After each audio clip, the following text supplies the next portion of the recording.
अस्सलामु अलैकुम रहमतुल्लाह। इस बाथरूम के अंदर की जो सेटिंग है, बाथ मिक्सर और बाथ टब लगाया हुआ है, वॉश बेसन इंग्लिश WC, और इसके साथ में ये देखें दरवाज़े के सामने वॉश बेसन लगाया है, उसके सामने बाथ मिक्सर है और बाथ टब भी लगाया है, और उसके साथ इधर इंग्लिश WC लगाई है, और उसके साथ में ये जो जगह है ये अपना वॉशिंग मशीन के लिए जगह छोड़ी है। इस बाथरूम का जो साइज़ है, इस बाथरूम का साइज़ इस तरह जो लंबाई है इसकी ये है 8.25 फीट।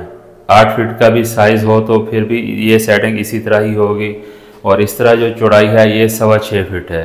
ये भी अगर 6 फीट तक होती तो फिर भी इसी तरह ही सेटिंग होती। बेहतरीन सेटिंग की हुई है, इसकी सेटिंग अच्छी है। ठीक है, दरवाजे के सामने वॉश बेसन है। वॉश बेसन की आपको पहले भी बताया हुआ है, ये देखें ये इस तरह 1.5 फीट है। ठीक है ना, और इस तरह जो है ये मैंने पहले भी कई दफ़ा बताया है, इस तरह जो है ये 2 फीट है। ठीक है ना, और इसकी जो हाइट है, इस तरह जो हाइट है इसकी 27 से 28 इंच है, यहाँ तक टॉप 27 से 28 इंच। और इंग्लिश WC है, इसकी जो चौड़ाई इस तरह है, पहले भी आपको बताया है, ये है 16 इंच।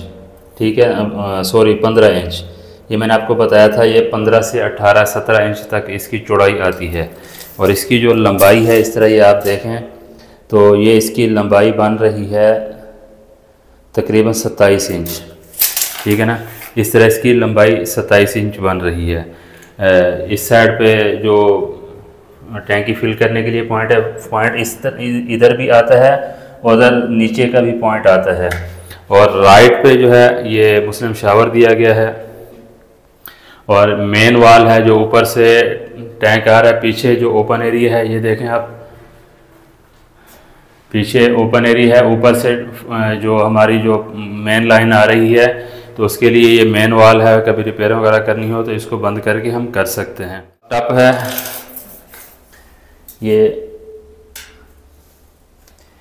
बाथ टब का इस तरह जो साइज़ है ये 28 इंच है।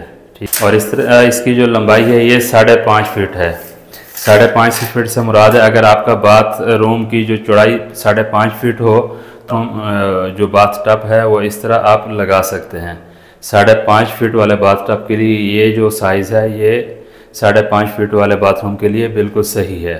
और इसी तरह इसका जो सेंटर बनता है, हमेशा सेंटर करके सेंटर से एक पॉइंट इधर और एक पॉइंट इधर, इसके लिए जो जगह होती है, अभी आप ये देखें यहाँ पे खड़े हैं ना हम लोग, तो इसके सेंटर में ये आ रहा है। अगर हम इसको 1 फुट या 1.5 फुट या 2 फुट अपने हिसाब से करेंगे तो ये फिर टेढ़ा हो जाएगा। हमेशा अगर बाथ टब लगाना हो तो बाथ टब का जो सेंटर आ रहा हो, जितना भी अभी ये 28 इंच है तो इसका सेंटर आ रहा है 14 इंच। बाद पहला पॉइंट है, उसके बाद में 6 इंच के बाद दूसरा पॉइंट है, तो ये बिल्कुल उसके सेंटर में आ जाता है। तो इसी तरह ही कभी बाथ टब लगाना हो तो बाथ टब का साइज़ बाज़ का तो चौड़ा भी होता है, तो उसका सेंटर देख के लगाएं तो खूबसूरत और अच्छा लगेगा। आपको बताता जाऊं, ये वॉशिंग मशीन के लिए जो पॉइंट रखे गए हैं, एक ठंडे का है, एक गर्म का है। इसकी जो हाइट है, इसकी जो हाइट आ रही है ये आ रही है 46 इंच। तो आप 42 इंच के बाद मतलब 45 से 50 से 52 इंच तक आप इसको हाइट इसकी ऊपर रख सकते हैं।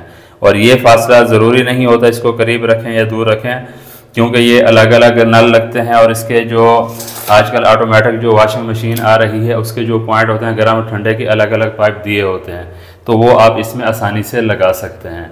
अगर जो स्पिनर होता है और वॉशिंग मशीन होती है एक साथ में डबल जॉइंट जो वॉशिंग मशीन आती है, उसके लिए तो आपको जगह तकरीबन चौड़ाई के अंदर तकरीबन 3.5 फीट चाहिए होती है।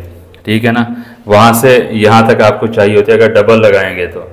अगर सिंगल लगाएंगे तो सिंगल के लिए आपको 2 फीट 2.25 फीट जगह काफ़ी रहती है, और चौड़ाई भी इस तरह ही होती है तकरीबन।